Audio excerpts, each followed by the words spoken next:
MKTV ప్రేక్షకులందరికీ నమస్కారం అండి. శ్రీ గురుభ్యో నమ. శ్రీ మహాసరస్వతే నమ. శ్రీ మహాగణాధిపతయ నమ.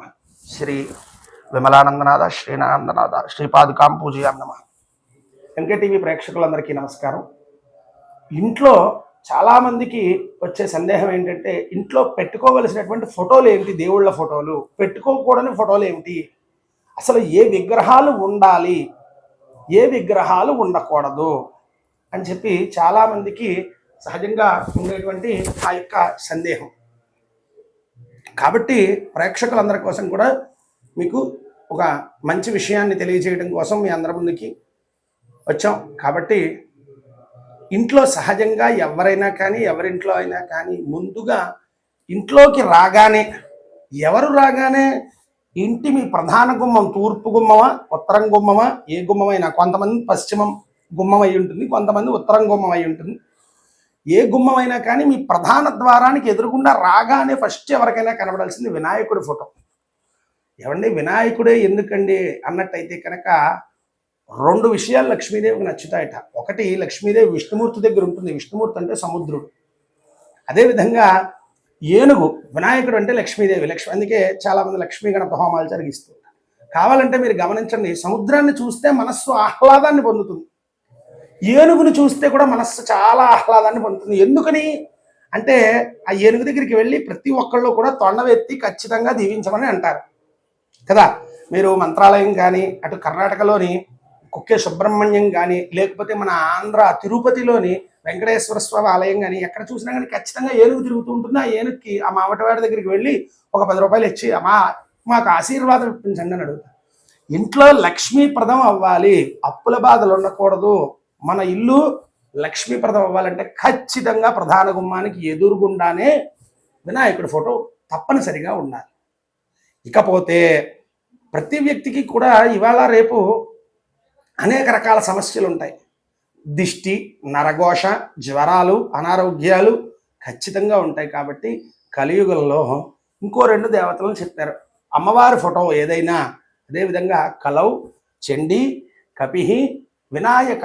కలియుగంలో ప్రతి ఒక్కళ్ళు కూడా ఆరాధన చెయ్యవలసింది ఏమిటి అంటే చండీ ఆరాధన చెయ్యాలి. జీవితంలో ఒక్కసారైనా అమ్మవారికి నమస్కారం చెయ్యాలి, అమ్మవారి గుళ్ళోకి వెళ్ళాలి, అమ్మవారి గుళ్ళో ఒక కొబ్బరికాయ కొట్టాలి, తత్ సంబంధించినటువంటి ప్రసాదం కుంకుమ బొట్టు పెట్టుకోవాలి.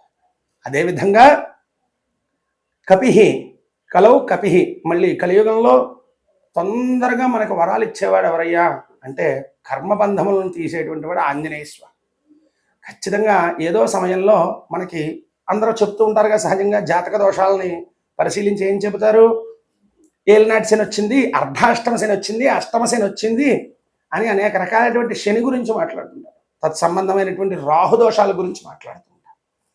అందుకని ఈ రాహుకి శనికి సంబంధించినటువంటి శుభ్రమైనటువంటి పరిష్కారం ఏంటంటే, ఆంజనేయ స్వామికి 5 కంటే ఇష్టం. 5 ప్రదక్షిణాలు చేసి ఆ యొక్క ఆంజనేయ స్వామి బొట్టు పెట్టుకోవడం, ఆంజనేయ స్వామి ఫోటో ఇంట్లో అట్టే పెట్టుకుని ఆ ఆంజనేయ స్వామి ఫోటోలకి దండం పెట్టుకోవడం ఖచ్చితంగా ఉండవలసినవి.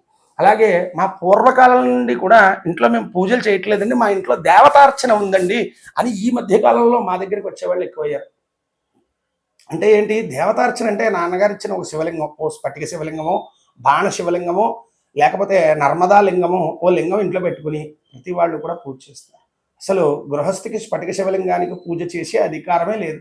స్ఫటిక శివలింగం ఖచ్చితంగా ఇంట్లో ఉండకూడదు.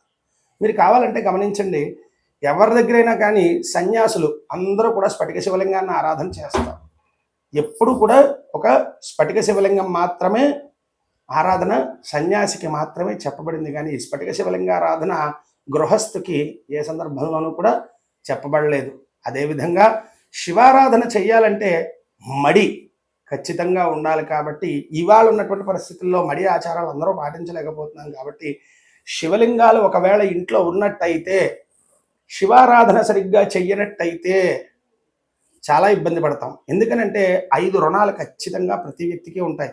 1 దైవ రుణం, 2 మాతృ రుణం తల్లి, 3 పితృరుణం, 4 గురు రుణం, 5 పుత్ర రుణం. కొడుకు మీద కూడా తండ్రికి ఎందుకు ప్రేమ ఉంటుంది, కూతురు మీద పుత్ర రుణం అంటే పిల్లలు. ఈ 5 రుణాలు ఖచ్చితంగా ఉంటాయి. కాబట్టి దైవ రుణం అంటే ఏ రకమైనటువంటి విగ్రహారాధన అయినా కూడా ఇంట్లో పెట్టుకుని, ఒకవేళ పూజాధికాలు చెయ్యకపోతే, మనం చేయలేకపోతే ఖచ్చితంగా దాన్ని తీసుకెళ్ళి గుళ్ళో అప్పచెప్పాలి. ఎక్కడైతే నిత్యము నైవేద్యం, మహానైవేద్యం పెడతారు గుళ్ళల్లో, అటువంటి గుళ్ళల్లోకి తీసుకెళ్ళి అప్పచెప్పాలి. లేదు కాని పక్షం ఖచ్చితంగా మన ఇంట్లో నిత్యార్చన చేసే పరిస్థితి లేదు. ఏదైనా నదీ తీరానికి తీసుకువెళ్ళి నీళ్లు ఇలా పారుతూ ఉంటే మీరు నీళ్ళకి అభిముఖంగా నుంచుని, నీళ్లు ఇలా పారుతున్నాయి, పైనుంచి ఇలా వస్తున్నాయి నీళ్ళకి అభిముఖంగా ఇలా నుంచుని ఖచ్చితంగా మీరు వదిలిపెట్టాలి శివలింగాలని. మీరు అలా వదిలిపెట్టినట్టయితే ఏమవుతుంది, అప్పుడు ఆ లింగాలు కానీ లేకపోతే ఉన్నటువంటి దైవ సంబంధమైనటువంటి విగ్రహాలు కానీ నీళ్ళ ప్రవాహంతో పాటే మిమ్మల్ని దాటుకుని మీ జీవితంలోంచి వెళ్ళిపోతున్నాయి. కాబట్టి అక్కడి నుంచి ప్రారంభించి కొద్ది రోజులకి ఇంకా కొంతమంది ఏమడుగుతారంటే, ఏమండి మా ఇంట్లో శివలింగం ఉందండి, దాని కిందకి వెండి పానమట్టం చేయించారండి, వెండి పానమట్టం కూడా వదిలేయాలా? ఏమండి, నీకు శివారాధన చెయ్యాలి అంటే పూర్వజన్మ సుకృతం ఉండాలి అని చెప్పేవారు. పూర్వం నుంచి కూడా ఏంటి, రుద్రాధ్యాయం ఇంట్లో చెప్పకూడదు అని ఒక శాస్త్రం పెట్టారు. రుద్రాధ్యాయం ఎందుకు చెప్పకూడదన్నారు? నమో మేఘ్యాయ చ విద్యుత్యాయ చ అంటే నా ఇంటి మీదే వాన కురువుగాక అని ఎవరు అడగకూడదు. కాబట్టి రుద్రాధ్యాయంలో ఈ యొక్క రూల్ పెట్టడం, ఇంట్లో రుద్రాధ్యాయం చేయకూడదు అని చెప్పి. ఎందుకని, నువ్వు ఒక్కడవే బాగుండాలా, నువ్వు ఒక్కడవే వానపడాలా అంటే శివారాధన సరిగ్గా చెయ్యలేకపోతే చాలా ఇబ్బందులు. కాబట్టి అదేదో వెండి పానమట్ట ఉంది, లేకపోతే బంగారు పానమట్ట ఉంది, లేకపోతే బంగారు సర్పం ఉంది అని అనుకోకుండా ఖచ్చితంగా దాన్ని ఏదైనా గుళ్ళో ఒక పంతులు గారికి దానం చేయడము, లేని పక్షం రెండో పక్షం ఖచ్చితంగా నదీ తీరంలో, నదీ ప్రాంతంలో, నదిలో ప్రవాహంలో వేయటము. ఈ రెండే పరిష్కారాలు, ఇక వేరే పరిష్కారం లేదు. మరిన్ని మంచి విషయాల కోసం మా ఎంకే టీవీని సబ్స్క్రైబ్ చేసుకోగలరు. అందరికీ నమస్కారం.